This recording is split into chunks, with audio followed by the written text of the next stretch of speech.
Confinement oblige, cette boutique de vêtements à Toronto est fermée. Mais ses ventes en ligne ont explosé. De 3 paquets par semaine, on est passé à 18 paquets par semaine. Nous sommes une boutique indépendante. Les gens viennent pour l'expérience dans la boutique. Et c'était une grande surprise de voir qu'ils réagissaient et puis qu'ils avaient vraiment envie d'acheter en ligne. Statistique Canada confirme la tendance. Les ventes en ligne ont presque doublé durant la pandémie. Et ça fourmille dans les entrepôts. Le géant du commerce en ligne Amazon a embauché 10 000 employés occasionnels partout au pays pour la saison des fêtes.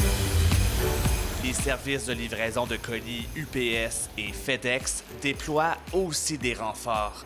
Ils ont recruté chacun des milliers de livreurs supplémentaires au Canada. We're getting ready for peak. It's going to be a ship-a-thon this year. La frénésie est palpable, souligne le directeur des opérations de FedEx Canada. La forte progression des achats en ligne garde son armée de livreurs bien occupée.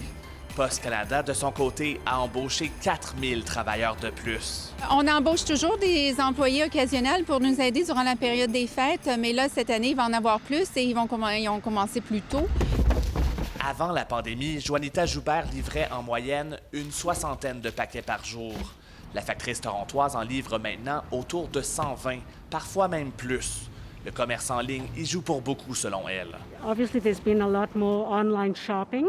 And the volumes are going up, and our work days have extended. Volume plus élevé, journée de travail plus longue, ces semaines s'étirent souvent sur 6 jours, ce qui est épuisant selon elle. It's very tiring, it's exhausting.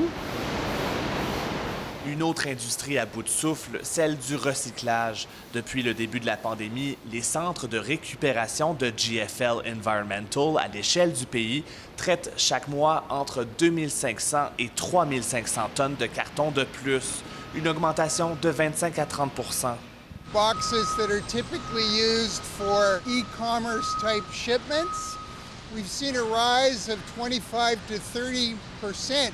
Dans la plupart des villes canadiennes, le papier bulle et autres emballages en plastique ne sont pas recyclés. Ils aboutissent donc dans les dépotoirs où ils prennent des centaines d'années à se décomposer. Souvent, le carton vient avec des petits emballages en styrofoam, il vient avec des emballages en plastique, des plastiques non recyclables. C'est un peu plus qu'est-ce qui se passe à l'intérieur de la boîte dans le packaging qui est peut-être encore plus inquiétant.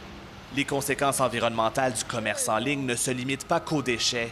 L'écologiste souligne qu'il y a plus de camionnettes de livraison sur les routes, ce qui contribue aux embouteillages et aux émissions polluantes. Bon, les compagnies de livraison essaient de transformer leur réseau de transport en utilisant des véhicules de plus en plus à basse émission ou à zéro émission.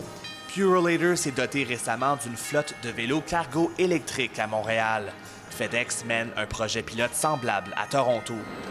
Une façon de désengorger les routes tout en réduisant leur empreinte carbone. Ici Philippe de Montigny, Radio-Canada, Toronto.